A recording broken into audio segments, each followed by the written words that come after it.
Je vous propose aujourd'hui un petit peu de musique et de revoir ensemble les instruments avant. On commence par la petite flûte, un 4 cylindres d'origine Porsche, un flat four, turbo, quand même qui développe 350 chevaux. On enchaîne avec la trompette, un 5 cylindres turbo Audi de 400 chevaux. Joli bruit. Et on termine par le clairon, un 6 cylindres turbo BMM, 370 chevaux, qui triche un peu ici avec un pot M Performance qui va bien. Je vous emmène à bord de la petite flûte pour commencer en douceur.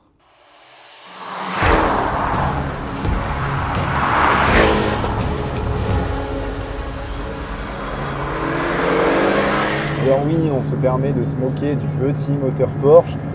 Pourquoi? Parce que c'est un 4 cylindres. Depuis que les Cayman et Boxster s'appellent 718, ils ont droit à un flat four.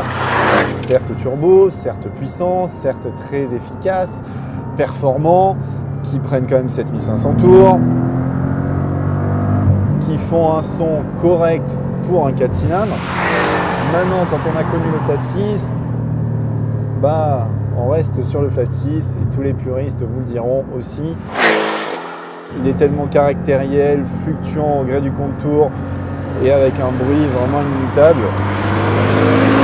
Ça fait bizarre de retrouver une Porsche avec ce genre de mécanique. Alors le Cayman, comme le Boxster, c'est pas que ça, c'est avant tout un châssis d'exception.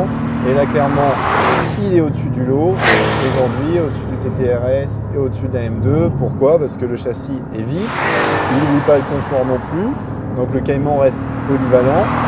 On a sur autoroute quand même des effets de résonance du flat four qu'on n'a pas évidemment avec le Boxster, qui sont un peu plus gênants, mais clairement ça reste une bonne petite GT qui coûte assez cher tout de même, parce que là avec les options on dépasse 100 000 €, donc ça fait très cher pour un simple 4 cylindres. Et bon, on a quand même des performances aussi de GT, puisqu'on est à 22 secondes 9 au 1000, donc ça, chapeau.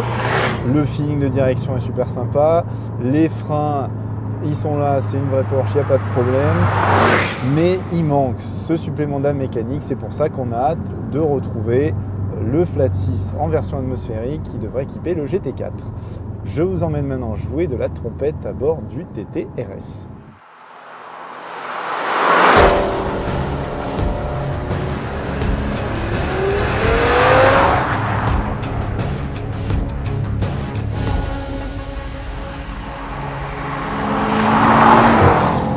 Sympa. On joue désormais de la trompette à bord du TTRS qui a droit à un rare 5 cylindres en version turbo et 400 chevaux désormais sur un petit TT. Alors on le retrouvera aussi bientôt à bord de la RS3. Ce 5 cylindres a l'avantage de chanter très bien, de pousser très fort. Clairement, on n'a pas encore pu vérifier les performances, mais je n'en doute pas, le TTRS est devant tout le monde aujourd'hui. Autour des 22 secondes au 1000, ce qui est monstrueux pour la catégorie. On est clairement là dans une GT compactée.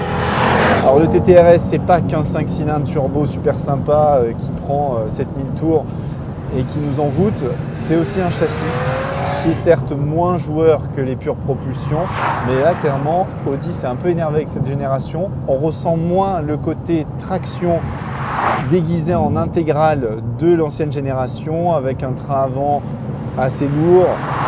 Là maintenant, il compense ça par une direction très vive, un bon train avant, un arrière qui est un peu plus joueur. Au frein, clairement, il vient un peu plus. Sur le mouillé, ça se ressent. Elle pivote volontiers, sur le sec je pense moins, mais déjà on l'a vu avec les autres TT normal et TTS à 4 roues, ça pivote plus. Donc un peu plus joueur qu'avant, clairement pas au niveau des autres, mais très bien. On a une direction qui manque un peu de naturel parce que soit elle est très vive, soit elle est légère, ça manque un peu de naturel. Une boîte robotisée à double embrayage imposée très rapide, parfait. Des bons freins, rien à dire. Je pense qu'elle va faire mal à ses adversaires du jour, mais avant de donner le résultat, je ne sais pas encore qui va gagner. On va jouer du clairon à bord de la M2.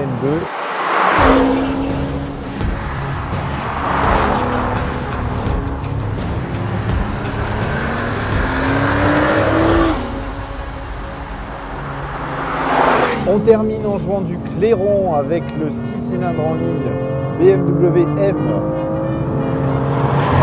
qui chante bien. Alors à bord, il est un peu plus étouffé, on entend quand même l'échappement M Performance qui se déclenche via une télécommande en mode Sport Plus. Ce qui n'est pas évident parce que mode Sport Plus, quand il pleut, l'auto a tendance à beaucoup bouger, donc ce qui veut dire qu'on a un bon son surtout extérieur et quand même un peu plus à bord, uniquement avec un ESP repoussé, etc. Bon, c'est pas grave parce qu'on aime bien les autos rock'n'roll. Et la M2 l'est, surtout sur le bosselet, c'est un peu son défaut. Le châssis est efficace sur du plat, mais dès que ça commence à être bosselé, on a des réactions assez étranges et du coup qui manquent un peu de rigueur. Le train arrière n'est pas assez maintenu dans ces cas-là. On retrouve une auto rock'n'roll qui rappelle dans l'état d'esprit une M. On aime bien ça, mais ça peut être un peu dangereux, comme ici à Mortefontaine, sur les différentes compressions, détentes. C'est pas rassurant. Donc là-dessus, malheureusement, il n'y a pas de suspension pilotée en option, on n'a pas le choix. Il lui manque cette rigueur d'amortissement pour être au top. En châssis, elle est quand même bien, mais effectivement, elle n'est pas au top aujourd'hui. Elle se situe derrière le caïman. En mécanique, on la retrouve derrière le 5 cylindres qui, on entend avec le 5 cylindres plus l'échappement à bord, il est moins étouffé. Donc voilà, il y a ensuite une direction un peu comme le TT qui manque de naturel. Les freins répondent présents. Comme le Caïman en série, il s'agit d'une boîte manuelle et moi je la préfère en boîte manuelle. Donc une auto fort sympathique, mais aujourd'hui qui a du fil à retordre. Alors on va voir ce que ça donne tout de suite. Clairement, ça se joue à pas grand chose.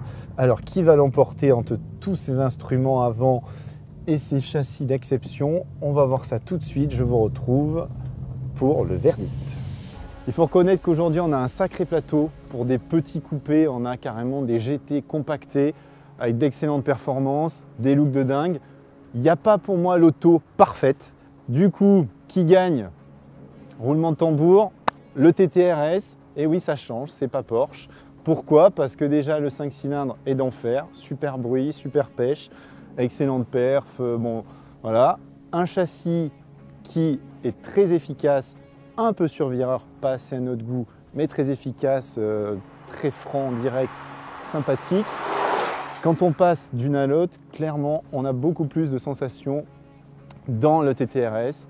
Donc pour une fois, c'est Audi qui gagne, bravo à eux. Maintenant, on attend la suite et on attend par exemple un Caïman qui aurait un flat 6 et une M2 version GTS au hasard.